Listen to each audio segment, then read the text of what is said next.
नमस्कार दोस्तों, स्वागत है आपका अपनी वीडियो के अंदर। दोस्तों, रैगिंग करना आज की तारीख में तो इम्पॉसिबल है, बट कई कई जगहों पे आज भी रैगिंग होती है। बट वो चोरी छुपी होती है, किसी के सामने नहीं होती। कि देखा जाए तो कई टीचर के सामने भी होती है, तो वो बच्चे शांत बैठ जाते हैं। अगर कोई टीचर आता रहता है तो सामने रैगिंग होती है। बट कोलकाता में एक स्कूल के अंदर बच्चों की रैगिंग होती थी। उसके अंदर 3 जने एक लड़के की ऐसी रैगिंग करते थे ना, उसे बहुत परेशान करते थे। और देखा जाए तो ये गलत भी आज तारीख में कि करना बहुत इलीगल है एक तरीके से। कॉलेजेस में तो बैन है, तो स्कूल में क्यों नहीं होनी चाहिए। बट कहते हैं ना, जब अगर आपको किसी चीज़ का पता लगता है, जब भी आप उसके ऊपर एक्शन ले सकते हो। बिना पते आप एक्शन लोगे तो क्या ही मतलब उस चीज़ का। यहाँ पे मैं आपको लड़के का नाम बताऊँ। लड़के का नाम है राजवीर। राजवीर अपने पढ़ाई के अंदर इतना बहुत अच्छी परफॉर्मेंस करता था हर चीज़ में। वो खेल के अंदर, स्विमिंग, मतलब जो भी कंपटीशन होता था ना स्कूल के अंदर, सब में अच्छी परफॉर्मेंस करता रहता। अब एक बार क्या, वो घर पे गया, अपनी मम्मी से कहता है कि मम्मी मेरे साथ स्कूल में ऐसे ऐसी चीज़ होती है। तो उसके घर वाले कहते हैं कि बेटा आज की तारीख में कैसे पॉसिबल है ये चीज़ें। और राजवीर सिर्फ 8th क्लास में था उस टाइम पे। और जो उसकी क्लास में थे लड़के बहुत, जो उसकी क्लास में मतलब कहते हैं ना कि कहीं दुश्मन भी वाले थे अपन क्लास के अंदर ही, तो एक तरीके से उसके दुश्मन बने हुए थे। वो 3 जने थे। लड़के का नाम था प्रशांत, साहिल और तुषार। प्रशांत, साहिल, तुषार तीनों ही मतलब एक तरीके से इतने चड्डे पड्डे थे। वो जो भी नया बच्चा आता था ना क्लास के अंदर, या फिर न्यू एडमिशन होते थे उनकी क्लास के अंदर, डायरेक्ट 8th क्लास में सेक्शन तो अलग अलग थे, उनको इतना बुरा परेशान करते थे। बट यहाँ पे राजवीर उनके चंगल में आ गया बहुत बुरी तरीके से। तो वो तीनों इतना परेशान करते थे उसको, बहुत ज़्यादा घर पे भी कंप्लेंट करता है कि मम्मी मेरे को परेशान करते हो, पापा मुझे परेशान करते। तो एक दिन वो स्कूल गए खुद किसके बेटे के साथ में, तो कंप्लेन कराते हैं कि मेरे बेटे के साथ में ऐसी ऐसी होती है हरकतें, यहाँ पे आप देखिए एक बार। तो वहाँ पे उन तीनों से पूछा कि यार तुम तीनों ऐसी हरकतें करते हो इसके साथ में। तो उन तीनों ने मना कर दिया। और बाकी बच्चों से पूछा है कि बाकी बच्चे मना कर दिए। क्यों मना नहीं करते, सारी क्लास उन तीनों से डरती थी। मतलब वो कहते थे ना, 8th क्लास में होने के बावजूद भी इतने हट्टे खट्टे थे, बहुत अच्छे। यहाँ पे मैं आपको उन तीनों के बारे में बता दूँ। राजवीर, प्रशांत, साहिल और तुषार। तुषार की जो मतलब पर्सनैलिटी ना बहुत अच्छी खासी थी। मतलब एक तरीके से वो कहते हैं ना कि 12th क्लास का लड़का हो, वैसे था तुषार तो। और साहिल बहुत फाइनेंशियली थोड़ा अच्छा था इसके अंदर करके। और आती है प्रशांत। प्रशांत दिखने में मतलब बहुत खूबसूरत है, एक तरीके से स्मार्ट बॉय होता था वैसे था। इन तीनों में कुछ ना कुछ गुण थे इस तरीके से। और कई तो इनसे लड़कियां भी बहुत सारे बात भी करती थी, पैसे वैसे होने के बावजूद, अच्छी पर्सनैलिटी, खूबसूरत चेहरे होने के बाद में। तो क्या हुआ, जो राजवीर था ना, राजवीर, उसको है ना स्क्रॉल करने बहुत अच्छा लगता था, सफ़र करना ज़्यादा अच्छा लगता था नेट के अंदर। वो इंटरनेट का इतना ज़्यादा कीड़ा था ना, जब भी देखो फ़ोन लेके बैठ जाता था। 8वीं क्लास का बच्चा इतनी बुरी हरकत कर जाएगा किसी को पता नहीं था। अब क्या, बैठे बैठे उसको किसी दिन वो, आपने कभी देखो ना, कभी ई रिक्शे में आप बैठे रहते हो तो किसी तांत्रिक का एडवर्टाइजमेंट आता था कि साईं बाबा या कुछ ऐसे भी अदर टाइप के अंदर फोटो बनी होती, तो बोलते संपर्क करिए 24 घंटे के अंदर समाधान पाए। तो उसके अंदर फ़ोन के अंदर एडवर्टाइजमेंट आता है किसी का बाबा टाइप का, कि 24 घंटों के अंदर समाधान मिल जाएगा आपको, बात करिए एक बार। और वो सोचता है कि यार मैं ना इन तीनों से परेशान हूँ, क्यों ना मैं इनसे बात करूँ, क्योंकि मेरे फैमिली के अंदर मेरी कोई बात नहीं मान रहा और मेरा कोई दोस्त है नहीं। ये तीनों मुझे क्लास में इतने परेशान करते हैं। फ़ोन लगाता है वहाँ पे कि ऐसे ऐसे बात कर रहे हैं आप, मैं राजवीर बोल रहा हूँ। तो उधर की तरफ से आ जाती है, हाँ बेटा बोलो। बोले मेरे को ऐसी ऐसी दिक्कत है, बोले मेरे से इस पते पे आके मिलो। और पता नहीं कितना दूर था वो एड्रेस। वो जो बाबा से बात करता है ना, तांत्रिक था वो बिल्कुल। और उसके ना लोग बाग जाते भी नहीं थे, पर वो एडवर्टाइजमेंट कहते हैं ना, एडवर्टाइजमेंट चल जाते हैं तो कैसे कैसे संपर्क हो जाते हैं, वो चीज़ थे इसमें। वो चल जाता है, मतलब वो घर से पैसे उठाते थोड़े से, ऑटो के किराया दे के वहाँ पे चल जाता है।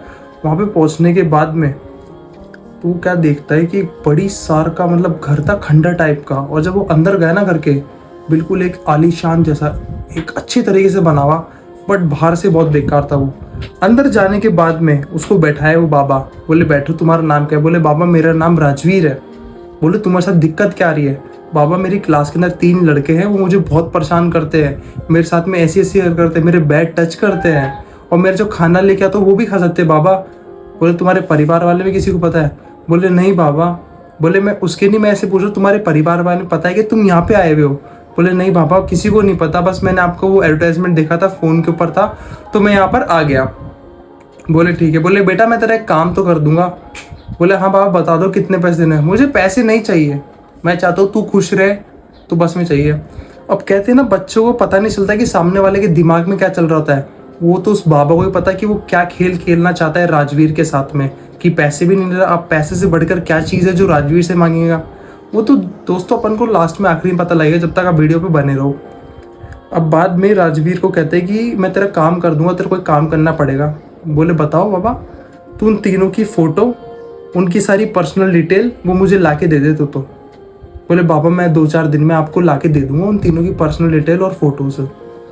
अब राजवीर जाता है घर पे और सर बैठ जाता है अपने कंप्यूटर के ऊपर उन तीनों की इन्फॉर्मेशन निकालने के लिए इंस्टा पे से। आज की तारीख में पर्सनल इन्फॉर्मेशन निकालना वो कोई बहुत बड़ी बात नहीं, कोई भी निकाल सकता है।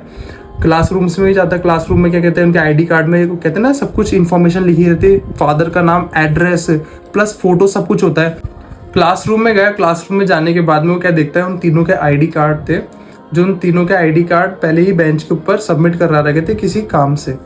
तो वहाँ पे जाके देखता है तो वो उन तीनों का आईडी कार्ड के अंदर से पर्सनल डिटेल निकाल लेता है, कॉपी में राउट डाउन कर लेता है।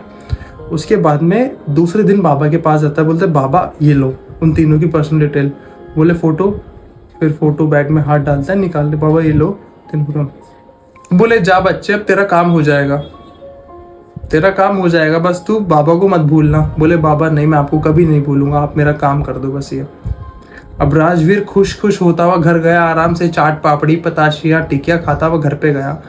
घर जाने के बाद में रेस्ट किया बिल्कुल आराम से, मतलब बहुत खुश हो रहा। दूसरे दिन स्कूल गया, एक दिन उसके साथ में तीनों ने वापस हरकत करी। वो राजवीर सोचा यार बाबा कितना फेंकू था यार, मेरी कोई हेल्प भी नहीं करा, मेरे से इतनी सारी डिटेल भी ले लिया, काई का बाबा यार। फिर वापस तीसरे दिन स्कूल गया वो, तो देखा कि तीनों आए नहीं। अब ऐसे कैसे पॉसिबल था कि यार वो तीनों, उनका तीनों का मन ही स्कूल से लगता था, वो आया नहीं। 1-2 हफ्ते हुए, फिर धीरे धीरे राजवीर ने किसी से पता लगाया कि यार वो अपने क्लासरूम्स के 3 बच्चे थे ना, वो आते क्यों नहीं अब। तो एक ने बताया कि तुझे पता नहीं क्या राजवीर क्यों नहीं आ रहे वो। नहीं यार मुझे क्या पता क्यों नहीं आ रहे। और सच में राजवीर को पता नहीं था कि क्या चल रहा है क्या नहीं। बोले साहिल, तुषार और प्रशांत तीनों के साथ में बहुत बुरा हो गया। बोले क्या हुआ, जो तुषार था ना, वो जो जिसकी अच्छी खासी पर्सनैलिटी, हट्टा कट्टा था, वो देखते ही देखते ऐसा बीमार पड़ गया, उसकी ऐसी कंडीशन हो गई, उसकी ऐसी बीमारी हो गई, मतलब उसकी कमर है ना पूरी झुक गई, पूरी की पूरी झुक गई, और उसके बीमारियां हो गई, कुछ कीड़े वीड़े पड़ना है ना ऐसे हो गए, और वो बेड पे पड़ा है। यार ये कैसे हो गया, मतलब समझ में नहीं आया उसको। और जो साहिल जिसके बारे में मैंने बताया था आपको, जो फाइनेंशियली बहुत अच्छा था क्योंकि उसके पेरेंट्स की वजह से, तो उनके घर पे किसी की छापा पड़ गया क्योंकि उसके पापा ब्लैक मनी का काम करते थे, कुछ ज़्यादा ही हवाले का काम कहते हैं ना जिसे, वो करते थे, बहुत इधर की उधर करते थे, बहुत ज़्यादा पैसों का। तो उनके घर में छापा पड़ गया और वो पता नहीं कंकाल हो गए एक तरीके से। लास्ट में बचा प्रशांत जो बहुत ही खूबसूरत था। और उसके चेहरे पे क्या हुआ पता, उसके चेहरे पे किसी ने एसिड गिर दिया, या उसका चेहरा पूरा का पूरा खराब पड़ गया, इतना बुरा चेहरा खराब हो गया उसका, वो किसी को मुंह दिखाने के लायक नहीं है। तीनों ही इस कंडीशन पे आ गए थे कि अब कहीं ना स्कूल आ सकते ना कुछ हो सकता, बहुत बुरी तरीके से तीनों बर्बाद हो गए थे। फिर राजवीर के दिमाग में आता यार क्या बाबा, यार उस जरूर ये सारा काम उस बाबा ने किया होगा।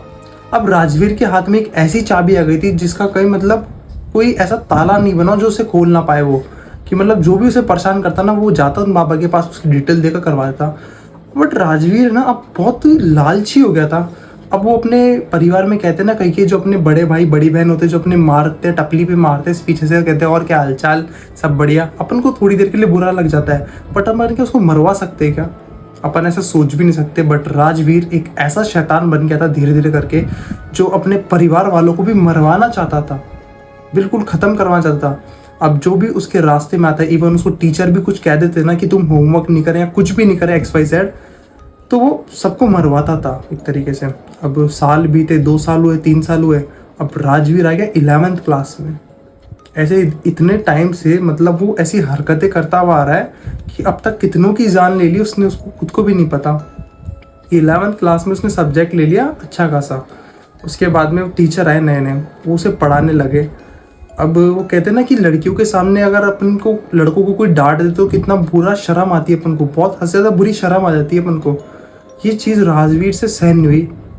राजवीर इस टाइम तो उनके साथ में हंस लिया, बट जो टीचर ने उसकी इंसल्ट करी थी ना, उस टीचर की उसने निकाली वापस ID वाईडी डिटेल और चल गया बाबा के पास में। उस तांत्रिक ने वापस वही ख़त्म कर दिया उसको एक तरीके से, कैसे ना कैसे बुरी तरीके से। अब ऐसा होता गया। अब क्या हुआ यहाँ पे, राजवीर अब एक दिन अपने कमरे में रात को सो रहा। रात में सोने के बाद में उसका क्या हुआ, वॉशरूम का ऑटोमेटिकली नल खुल गया, टप टप टप, और बहुत ज़ोर से आवाज़ लग गई। अब वो क्या करता है, जाके देखता है तो बंद मिलता है उसको। और वो कमरे के अंदर गया, वापस लाइट्स ऑफ करके सो गया, मतलब लाइट जला के देख के आता है, सो गया। अब एक वो कहते हैं ना, अपनी डिम लाइट ऑन रहती है अपने रूम के अंदर कि हाँ भाई अपन को इतना दिख जाता है कि हाँ ये सामने अपना डोर है, यहाँ से जाने का है। और वो क्या देख पा रहा कि उसके सामने गेट पे कोई खड़ा है। उस आदमी ने पूरे काले कपड़े पहन रखे हैं, पूरे के पूरे काले कपड़े पहन रखे उस आदमी ने। और वो सीधे राजवीर के पास आ रहा है, बट राजवीर अपने कोई हाथ पैर नहीं हिला पा रहा। वो सिर्फ अपनी आंखों से उस आदमी को देख पा रहा है, वो बिल्कुल कुछ नहीं कर पा रहा। वो आदमी आया, राजवीर के ऊपर बैठा और अपनी जीभ से राजवीर का मुंह चाटने लग गया। और देखते ही देखते राजवीर चिल्लाने की कोशिश करा, पर वो चिल्ला नहीं पाया।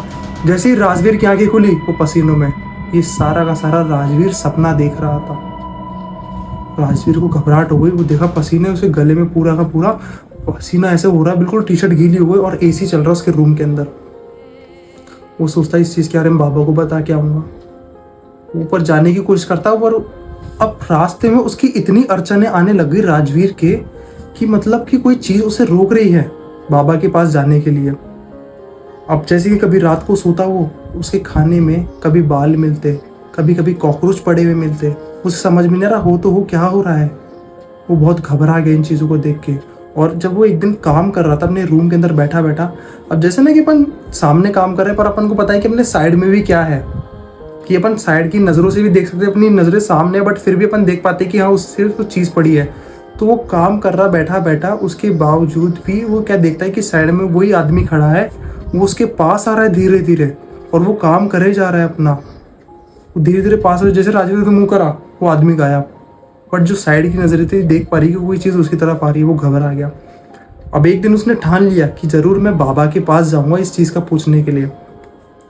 अब वो गया बाबा के पास में, वही स्टैंड से ऑटो वोटो लिया उसने। जब वो रास्ते में जा रहा था ना, तो क्या बहुत तेज़ बारिश हो गई, शाम का टाइम था। शाम के टाइम में जब वो बाबा के पास जा रहा, तो वो क्या है, जहाँ पे रुक गया था ना, वो बरसात हो रही थी ज़्यादा ही, तो सोचा तो पास उस ऑटो वाले को भी रोक लेते यार, कुछ खा पी लेते यार, भूख सी लग रही है। तो स्टैंड के पास में एक गरम गरम भजिए तलने वाला था, तो वहाँ पे रुक गए। वो बात कर रहे, तो एक बूढ़ी दादी सी बैठी हुई थी, तो उससे बात करने लगे, लो दादी जी आप भी खा लो, आप अकेले बैठे हो तो खा लो। फिर उसको दे दिया, धन्यवाद बोली। और फूल पे, बेटा किस तरफ जा रहा है तू? बोले बाबा है ना उस तरफ जा रहा हूँ मैं। बोले बेटा तो उनसे कितनी बार मिला, सच से बता मेरे को एक बार। बोले क्यों दादी जी? बोले कितनी बार मिला तू, मुझे ये बता एक बार तू। बोले मैं तो उनसे बहुत बार मिला, वो तो बहुत अच्छे बाबा है। बोले ना बेटा ना, वो अच्छे बाबा नहीं है, तू उससे मत मिलना अब कभी भी। बोले क्यों दादी जी क्या हो गया? बोले मैं तुझे बताती हूँ कि क्या हो गया। तेरे ही जैसे एक लड़की आई थी पहले, उसके साथ में ऐसे करते थे लोग, बाग उसे छेड़ते थे, उसको बहुत सुंदर थी, बहुत गंदे गंदे कमेंट करते थे, उसके मोहल्ले के लड़के उसे परेशान करते थे। राजवीर सोचा कहानी तो मेरी जैसी लग रही, मेरी भी ऐसे करते हैं मेरे को परेशान स्कूल में। तो राजवीर सुनता गया, हाँ दादी जी आगे बताइए। और ऑटो वाला था कह रहे कि चलो सर चले, चलो भैया चलो चलते पापा क्या। तो ऑटो वाला कह रहा 2 मिनट रुको मेरे को बात करने, तब दादी जी से क्या करी है। वो दादी जी बताती है कि ये लड़की थी जो सोनाक्षी, बहुत ज़्यादा आती थी बाबा के पास में। धीरे धीरे ये बहुत खुश होने लग गई, पर एक टाइम ऐसा आया कि बाबा ने उसे पैसों के लिए तो मना कर दिया, बट बाबा के पास में जो आत्माएं थी ना, उसे भूख की बहुत तलाश थी, बहुत ज़्यादा भूख की तलाश थी। वो चाहती थी कि बाबा के चंगल से वो फ्री हो जाए, एक तरीके से बाबा की कैद से फ्री हो जाए। तो बाबा पैसे तो नहीं रहता था, बट जिसको मारना था ना उसके ऊपर वो आत्माएं छोड़ाता था, वो अपनी भूख प्यास मिटा देती थी उस चीज़ के ऊपर करके, और उसे मार देती थी। अब धीरे धीरे करके सोनाक्षी ने खुद की जान ले ली, और जान इस तरीके से ली, एक दिन कमरे में बैठी बैठी उसको पता नहीं क्या दिखा, उसने चाकू उठाया सामने से और खुद के गले में घोंपने लग गई। देखते ही देखते घोंपने लग गई, और जब वो मरी ना तो उसकी आंखें बाहर आके पड़ गई उसके कमरे में। ये बात पूरे गांव में बेटा पता है, तुझे ही क्यों नहीं पता इस चीज़ का? बोले दादी जी मुझे पता नहीं, मैं तो आता हूँ, मैं तो 8वीं क्लास से आ रहा हूँ यहाँ पे, मुझे तो आज पता चला इस चीज़ का। अब राजवीर बहुत ज़्यादा डर जाता है, बहुत ज़्यादा डर जाता है। वो वापस ऑटो घुमाता है, घर चल जाता है। अब राजवीर को इतना डर लगता है, इतना डर लगता है, और राजवीर सोचता है कि यार मैं नहीं चाहता मेरी इतनी दर्दनाक तरीके से मौत हो, मेरे को कुछ करना पड़ेगा। वो अपने घर वालों को बताने जाता है, बट वो कहते हैं ना, अगर तुम्हें कोई चीज़ पकड़ ली ना तो तुम कोई नहीं छुड़ा सकता फिर तुमको। जैसे ही अपने कमरे में बैठ के वो सोचता है ना, मेरे घर वालों को बताऊँ मैं इस चीज़ के लिए, वैसे जाता रहता है, उसका पैर फिसल जाता है सीढ़ियों में से और उसके सर पे लग जाती है। अब कोइंसिडेंस की बात तो यहाँ पे आती है कि इतना तेज चिल्ला रहा पर राजवीर की आवाज़ कोई नहीं सुन पा रहा उसके घर के अंदर। वो देख पा रहा है कि सामने उसके मम्मी पापा खाना खा रहे हैं टेबल पे बैठे बैठे, पर पीछे पलट के देख नहीं पा रहे। राजवीर जोर जोर चिल्ला रहा है, मम्मी मम्मी मम्मी, कोई नहीं देख पा रहा। कैसे ना कैसे करके अपने रूम में गया वो। राजवीर सोचता है कि यार मैं नहीं चाहता मेरी वापस इस तरीके से मौत हो, मैं अपने आप को खुद मार लूँगा। राजवीर गया अपने कमरे में, अपने गले में टाँकी रस्सी और मर गया। उसी टाइम राजवीर ने अपनी जान दे दी। थोड़े टाइम बाद में उसके पेरेंट्स आए घर में, देखे क्या हुआ क्या नहीं, पूछे हर जगह पे। फिर पता लगा कि राजवीर एक ऐसे बाबा के पास जाता था जो सिर्फ पैसों के लिए नहीं, अपनी आत्माओं को फ्री करने के लिए किसी के कुछ भी कर जाता था। वो अपनी आत्माओं की भूख मिटाता था। वो तांत्रिक, इतना बेकार तांत्रिक था वो। लास्ट में दोस्तों मैं आपसे ये कहना चाहूँगा कि कभी किसी का इतना बुरा मत करो, आपका ही हो जाए। जो चीज़ आप करते हो ना, आपके ऊपर वापस आती है वो चीज़। और हाँ, आपको इस कहानी का कौन सा पार्ट अच्छा लगा? अगर आपको ये कहानी अच्छी लगी ना, चैनल को लाइक करो, शेयर करो, सब्सक्राइब करो और ऐसी इंटरेस्टिंग वीडियो के लिए चैनल पर बने रहो। जब तक के लिए धन्यवाद।